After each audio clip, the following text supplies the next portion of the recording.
अस्सलाम वालेकुम, मैं हूं अरबाब जहांगीर। आप देख रहे हैं मेरा यूट्यूब चैनल असली खबर विद अरबाब जहांगीर। उम्मीद है तमाम देखने वाले खैरियत से होंगे। तेरे बिन वो ड्रामा है कि जिसकी ओनरशिप सिर्फ उसके प्रोड्यूसर की या प्रोडक्शन हाउस तक महदूद नहीं है, बल्कि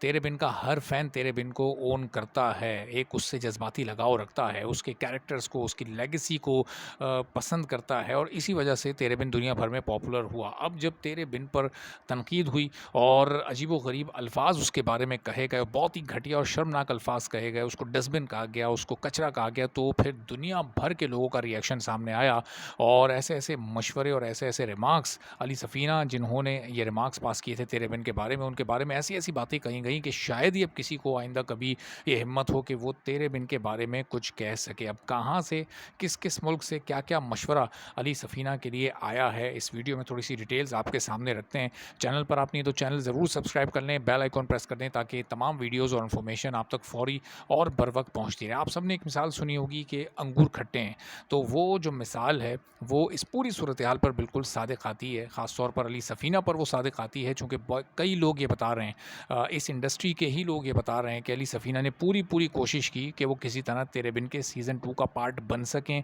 और उसमें वो कास्ट हो सकें, उसकी टीम का हिस्सा बन सकें, लेकिन वो नाकाम हो गए और जब फिर नाकाम हुए तो अब वो फिर इस तरह से अब पॉडकास्ट्स में आकर और सोशल मीडिया पर आकर और तेरे बिन के स्क्रिप्ट से मुतालिक और उसकी प्रोडक्शन से मुतालिक फिर अब वो इस तरह की बातें कर रहे हैं जो कि उन्हें नहीं करनी चाहिए हैं। तो अब ज़ाहिर है वो अंगूर खट्टे हो गए, अंगूर मिले नहीं, उन तक उनकी पहुँच नहीं हो सकी, तो अब वो कहते हैं कि जी अंगूर खट्टे हैं, इसका तो स्क्रिप्ट भी ख़राब है और ये तो इसकी प्रोडक्शन क्वालिटी भी फारिग थी और ये तो एक कचरा ड्रामा है। और उस पर फिर जो लोगों का रिएक्शन सामने आया है, ख़ास तौर पर इंडिया से, कनाडा से और बांग्लादेश से, इन 3 मुल्कों से तो बड़ा ही शदीद रिएक्शन सामने आया और दीगर मुल्कों के रहने वाले भी जो कि जिन लोगों ने तेरे बिन को देखा और पसंद किया, उन्होंने भी अपने-अपने अंदाज़ में बड़े ज़बरदस्त मशवरे दिए अली सफ़ीना को और उनके बारे में वो बातें कही हैं कि तमाम बातें तो यहाँ पर बताई भी नहीं जा सकती। तो अ,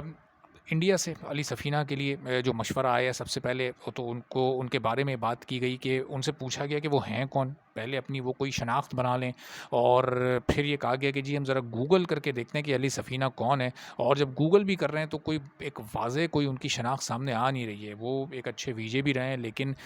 इस वक़्त लोग उनको एक नाकाम अदाकार कह रहे हैं चूँकि संजीदा अदाकारी में वो अपना कोई ऐसा नक्श नहीं छोड़ सके, वो कोई ऐसा काम नहीं कर सके जो कि काबिल ज़िक्र हो, जिसको कोई हिट या सुपर हिट कहा जा सके। कॉमेडी ड्रामे जो उन्होंने किए, कॉमेडी सीरीज़ जो उन्होंने की, उसमें कॉमेडी का कहीं दूर-दूर तक कोई उसका ताल्लुक नज़र नहीं आता था। कॉमेडी वाली फ़ील ही उसमें नज़र नहीं आती थी। तो अब ये लोगों के रिमार्क्स हैं जो कि इस वक़्त मुख्तलिफ़ प्लेटफ़ॉर्म्स पर और इन वीडियोज़ के कमेंट्स में ही सामने आ रहे हैं और फिर किसी ने अली सफ़ीना को ये भी मशवरा दिया कि भाई थोड़े से एक्टिंग के स्किल्स पहले आप सीखें और फिर स्टार और फिर आप सुपर स्टार्स के बारे में बात करें। तो अभी पहले आपको अपना थोड़ा-सा कद ऊँचा करना पड़ेगा। उस लीग में आप शामिल हो जाएँ जो कि एक ए लीग है या बी लीग है, कम से कम वहाँ तक आपकी रसाई हो, तो फिर आप इस तरह की बात करते हुए अच्छे भी लगेंगे। और फिर किसी ने याद दिलाई कि अली सफ़ीना जलेबी मूवी में थे और उस मूवी के स्क्रिप्ट का क्या लेवल था, ज़रा उस पर भी बात कर लेते और उसकी क्या क्वालिटी थी और उसने कितना बिज़नेस किया था और उसका आखिर में एक स्टेटस क्या था, वो हिट थी या फ्लॉप थी, तो ज़रा थोड़ी-सी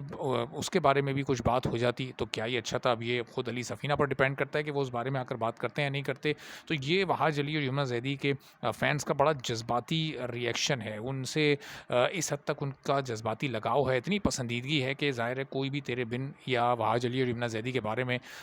किसी भी तरह के गलत रिमार्क्स पास करेगा तो फिर लोगों का ये रिएक्शन सामने आएगा। चूँकि ये अब बात है ओनरशिप की और लोगों ने सही मायनों में इस वक़्त दिखा दिया है कि तेरे बिन की ओनरशिप अब ये सिर्फ़ एक चैनल के पास या सिर्फ़ एक प्रोड्यूसर के पास या किसी एक प्रोडक्शन हाउस के पास नहीं है, बल्कि उन तमाम लोगों के पास है, उन करोड़ों अरबों लोगों के पास है कि जिन्होंने तेरे बिन को देखा, पसंद किया।